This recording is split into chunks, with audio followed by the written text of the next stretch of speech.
Happy Friday. Hi, guys. Thanks for joining us at Vinous Reverie Wine Merchant. Igor and Anu here. We're going to do another wine tasting review. Yep. Cool. Welcome to the Show. show. Yeah, cool. All right. What are we tasting? What are we starting with? Is it We're the, gonna yes. You want to show the bottle? yeah, I'll Vanna White that for you. Yes. Okay. All So right. what is this? This is a Viognier from Northern Rhone. Okay. So tell me a little bit about this winery or what you got on this one. Yeah, we can start with Viognier. It's a very it's a full-bodied white wine, and it's very floral. Um, uh, that's kind of its typical profile. I think. Gewürztraminer and Viognier are typically on the white wine side. Those are the two most floral wines, Mm-hmm. and that's kind of their identity. Mm-hmm. So Viognier, uh, it became really popular grape, I guess, in the 90s. Doing a little bit of research on that, uh, and in the late 1960s, it almost disappeared. It almost went into extinction. Mm-hmm. They only had 14 hectares in a region of Condroux in northern Rhone, Mm-hmm. uh, which is about like 35 acres. So mostly like local restaurants had it Mm-hmm. because I guess it was kind of fell out of popularity. And then Georges Vernet, who's the winemaker and whose winery is named after him, he started making more wines from that grape and kind of rescued the grape from extinction. He actually has a nickname, the Pope of Condroux, because he almost, you could say, single-handedly rescued the grape, Okay, from so he going to wine. rescued the varietal, Yeah, basically, kind of recultivated that area, which is known for growing Viognier. yeah. Canjou, it's a relatively small area in Northern Rhone. Northern Rhone is mostly known for their Syrahs from the two famous appellations, Hermitage and Côte-Rôtie. But Canjou is right there next to it, and Canjou, it's a appellation that only specializes in Viognier. That's the only grape that's allowed to be grown in that region. Oh, okay. Yeah, so and I was mentioning some statistics earlier. They only had 14 hectares of Viognier in late 1960s. Uh, just in France alone, by the 2011, they had 6,000 Okay. hectares. All right. So So it it's went from coming back. 14 to 6,000. So it became very popular. Like I said, in the 90s, Condroux is the most famous spot, but then Languedoc makes it. The Australia started making it. California, Mm-hmm. also famous for making that. Chile, even Spain makes some Viognier. Mm-hmm. In fact, state of Virginia, they call it, that's their grape of choice. So Okay. they like to be known as like a Viognier specialist. So it was making a comeback. I think it kind of tapered off. Right. But yeah, I mean, I don't know if you remember when we first started wine tasting 15 years ago. We were always looking for which wineries made Viognier. Yes, because it's Obviously, hard to California. find, Yeah, yeah, a little bit. yeah, And actually, I've heard that Viognier is difficult to cultivate varietal because it needs a lot of sunshine to yeah, push fermentation to the levels to get those classic Viognier flavors, yeah. which are like stone fruit, apricot, and steel, and chamomile. But if you get too much sunshine, then the Viogniers kind of they lose the stone fruit flavor and they get too much sugar, and that's how we see a lot of. I mean, you do see a lot Yeah, of late harvest Viogniers in production, so yeah, that's kind of what and that's happens. a style to make a sweet wine. But California it has a problem of when they try to make a dry Viognier, and because there's so much sun, it becomes too alcoholic and blousy. It doesn't have enough. It's a grape that doesn't have enough acidity. Right. So it's like a delicate balance. If it's not ripe enough, it's not going to have the heady aromas that it's famous for. Right. But when it becomes overripe, it becomes over alcoholic, and it becomes flabby. Like when we talk about flabby Yeah. wines, Viognier is typically like the example of that. Okay. Well, let's try this one because I don't think this is supposed to be flabby. This is Yeah, supposed to be really nice. So Jancis Robinson, British wine critic, she gave it 16 and a half points out of 20. And remember, we know that she's a little stingy with her yeah. points. So I had Frugal, this, yeah. yeah, she's okay, frugal Yeah. is a better way of saying it. So I had this earlier, and I thought it was like apricot, chamomile, lavender, and just really clean. Like it had a really nice steely Yeah. flavor to it. So yeah, classic Viognier. Yeah, and Kanju, it's part of the appeal of the appellation is that it's the Viogniers are good examples of them. They retain enough acidity for the wine to retain these beautiful aromas, but yet not become kind of Too full, yeah, yeah, too much, blousy. yeah. Blousy is the term that was used. Yeah, it has like structure all the way through. It has a nice long finish, which is the key characteristic of good Yeah, wines. Um, it's not one note. It's not like all apricot. It's got some flavor in there that's interesting. What do you think? yeah, it's got a nice tension. I'm comparing to some of the Viognier. Oh, it has actually a nice acidic balance. Yeah, Because yeah, I remember the Viogniers that we were trying. They weren't like that. They were they were kind a of, I little think, bit oaked. They were a little too floral. So this yeah, is nice and clean. I think if yeah, you're looking for that. yeah. Cool. And we were saying Condrieu is obviously the most famous appellation for that. So anytime you see Condrieu on the bottle, it means it's 100% Viognier. And it's a tiny, minuscule area. So I was mentioning there's 6,000 hectares of wine in France. Not in Condrieu. Condrieu is like 150 max, so it's like a minuscule appellation.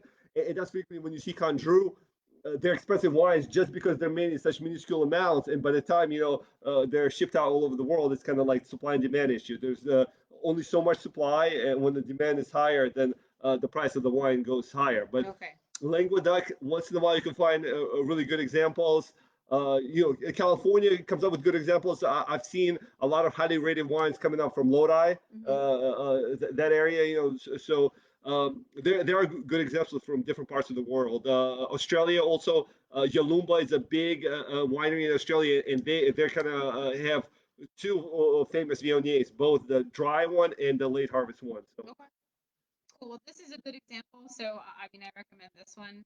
And a little bit about the winery. So, it's third generation owned. yes, And I think you were telling me that the grandfather bought it yeah, and in the started it 30s, in the yes, 30s. it And started. then, yeah, and then the son, of course, he rescued, Georges Rene, that's the winery named after the son. the son. Yeah. Yeah, And now his daughter is operating. I yeah, think her name is Christine. And she's kind of won a lot of awards for making these wines. They're performing very well under her. yeah, And I think she made the winery organic. So yeah. And then that's cool. you can see Let's see. it's in italics, but it says Lapide de Samson. Yeah. So it's translated as Samson's foot.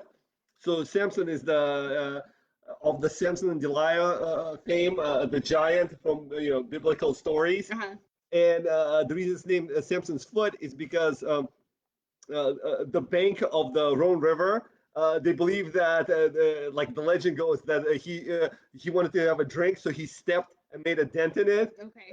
And the legend says that that body of water is because Of Samson's Samson foot. the giant stepped in it, Okay. and it's very close to the property. Uh-huh. So that's how it became the name of this cuvee. Okay. And this is their entry level cuvee. So some of the vines come from Condrieu, but some of the vines come from the areas right outside of Condrieu. So it's not technically a Condrieu wine, even though it's 100% Viognier. But then they have like more famous, higher level Condrieus that are get tremendous scores. In fact, they have one called Les Chelles de Enfer. I'm probably mispronouncing that. Probably. Yeah. Yeah, but he got Jesse gave it 18 points, which is the second highest score for Viognier in her Okay. database, Yeah. and we have that wine too. But that's a premium wine. That's a gift wine. That's That's a really gift nice. wine, yeah, Yeah. Okay. or somebody who's trying to experience Condrieu at its best, Finest. yeah, Yeah. finest, yeah. Cool. Very cool. Well, because I tasted earlier, I want to pair this with shrimp, shellfish, and I think it would go well with kind of cream sauces. So that's what I recommend because I know we have a couple of our followers are foodies, so see what they have Yeah, to say. and Viognier is typically not like a aperitif type of wine. You want a meal with it, and preferably even a flavorful meal, Yeah. like No, I mean you Mediterranean can food. handle Yeah, it. Yeah. yeah. So Mediterranean food is frequently recommended, like you said, sauces or a few maybe spices mhm. because it's powerful enough to handle that. Yeah. What are we having next? Or you got anything else on that one? No. I think it's a good overview of the wine. Really nice wine. Yeah, no, it's very And nice wine. yeah, the one thing I did, I took it out of the fridge about 40 minutes ago Mhm. because a lot of full body white wines, I think they express themselves best if they're not like super Too cold. cold. Yeah, Yeah. No, yeah. I think wines have different chill levels. If it's too cold, then you can't really taste it as well. Right. So what are we having next? Very cool. We have a Mondo based blend. Let's see that. Yeah, Escalator, you want to do? Yeah, you can see that. I know. Oh, what it says Yeah. yeah, it's Safra, the name of the cuvee. Mhm. Yeah, it's just SAFRA. It means saffron. Yeah, So that's local name for saffron, yeah. and it's like I was mentioning, based on the Mondo grape. And Viognier was on the verge of extinction. This grape is still kind of on the verge of extinction. It's grape indigenous to Valencia Mhm. in Spain, and of course Valencia is the biggest port city in Spain. It's known for paella and oranges. Yeah. The Valencia oranges. So it's Valencia not oranges. it's not a wine mecca of the world. Not that many great wines come from that. But some of the producers are trying to make very interesting wines, and they try to rescue indigenous grapes. And Yes. Mondo is a great example of that. So, Cellar d'Aurore, the winery behind this blend, that's kind of their specialty. They want to specialize in indigenous grapes, and Mondo is kind of their project. And I think it's once again a really nice example. Yeah, I have a little bit of backstory, so a little bio on the winery. So Pablo Catalud, him and his father opened this winery in the 90s. They actually have a family furniture business, but he studied agronomy, which is like the study of soil and farming. So they opened this in the 1990s, and originally they opened and they started making other kinds of grapes, and they weren't successful. So yeah, they went back to their roots and they went to find kind of the indigenous grapes that were grown there for a long time, and that was they found the Mando grape, and I think Yeah. they've had a lot of success with it. And then in 2006, I think you have a picture here. Yes. They bought a property and it kind of expanded the winery. They bought a property with an ancient cellar, so it's literally. I mean, I know we're not very high tech right now, but Yeah. if you So can see it, these. Yeah, go ahead, describe it. yeah. So up here, you guys, you see the entrance from the top. So this is the cellar is underground, and inside the cellar you see these big holes. So it's called tijanas. So they're very similar to the Georgian amphora. The Georgian wines from the country of Georgia that are famous for making the orange wines. They're aged in clay pots, which is the oldest way of aging wine in the world. I Yeah, think very those. beautiful, large, Yeah, like curvaceous clay pots. So it's kind of yeah. cool to look at. So he have these tinahanas, I think. Mhm. Yeah. If you, yeah, you can see there's open lids right here, and then there's like the holes. That's where the wine is aged. So the whole process is not oak. It's they want to retain the freshness of the wine and that Right, kind of nice acidity. right. Yeah. And this wine. I know we're not tasting it. Oh, we were already on it, so I'll I hurry up. don't, Yeah, yeah. so it's got 92 points, Robert Parker. So it's supposed to be pretty good, right? Yes. Yes. Did you try it yet? No, not yet. A little background on the wine. So Valencia is very hot, but the grape itself it has a great ability to retain acidity, either the hot weather, which is Yeah. it's a good trait. So typically the notes for this is there's forest floor, licorice, and there's like spices on it. Uh, Frequently people compare it similar to Beaujolais, which is obviously a Gamay grape that's known in the Beaujolais region in just south of Burgundy. So, Okay. so I that's have kind a little tangent on Beaujolais. of sure. Okay, well, go ahead and taste it. So my tangent on Beaujolais is that it's a foodie's wine, and I kind of I heard that before that, and this is similar flavor Yeah. profile to Beaujolais, so that's why we're talking about that. And I heard that Beaujolais is a foodie wine, and if you shop for Thanksgiving wines, you'll see Beaujolais is kind of in circulation during that time of the year. So I guess I didn't understand why. So wines that are low in tannin, bright in acidity, with little oak, they go really well with multiple types of foods. So I think that's why and I think you were saying it too, and I was Yeah. telling you that people in the wine industry, Yes. they frequently like light red wines, and I think that's why. It's because it pairs so well with such Yeah. a vast variety of food. Yeah. So yeah. And obviously it's a contrast to typical California wine, high in alcohol, Cabernet, Zinfandel. Well, Zinfandel it doesn't get any higher than that. And even people who love the big oaky fruit bombs that California makes, even they can admit that those are not really wines that you can pair with food. So, but this is a great wine. It's so refreshing. Mhm. Yeah, and it does have a little bit of forest floor. It's not as exaggerated forest floor maybe as Blanc Frankish that we tried. Yeah, it's very subtle. It's Yeah, easy. It's I can see how it's a versatile wine. this is really great wine. Yeah, Yeah. And what tasting notes did you come up with? I do have a little bit of that forest floor.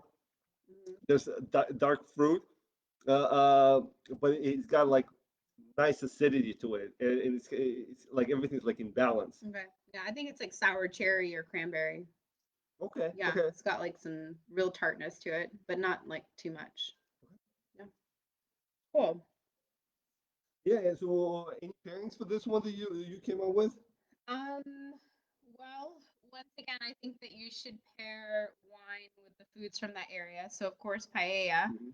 But if you wanted to stray, I think that similar to Thanksgiving foods, I mean, I would go with turkey or like mushroom risotto, kind of squash, all that herb stuff that you do on Thanksgiving. I think it would go very well with this one. Sausage would be good. Yeah. Yeah. Like we were talking about Beaujolais. This could be, maybe this is going to be the new Beaujolais. Not Beaujolais Nouveau, but actually the replacement for Beaujolais during Thanksgiving. Yeah, well, I mean, I know that Thanksgiving is a bit far away, but frankly, I get kind of tired. I mean, there's a lot of great Beaujolais out there, but if you get tired of Beaujolais, this is going to be an excellent different wine Yeah. for you. And it's just another example of I think interesting, unique wines that we specialize in and we like to showcase because we love them, Yeah, and I think they need kind of more attention. yeah. Well, I mean, it's you only live once, so you might as well try everything. I Yeah. think. No, Cool. delicious. Yeah, Yeah. delicious. Anything else or? No, I think it's a good overview. Unique wines, kind of coming back from extinction, both of them. So Mhm. help rescue them. All right. Thanks, Yeah. guys. Talk to you guys next week. Take care. Bye. Bye, guys.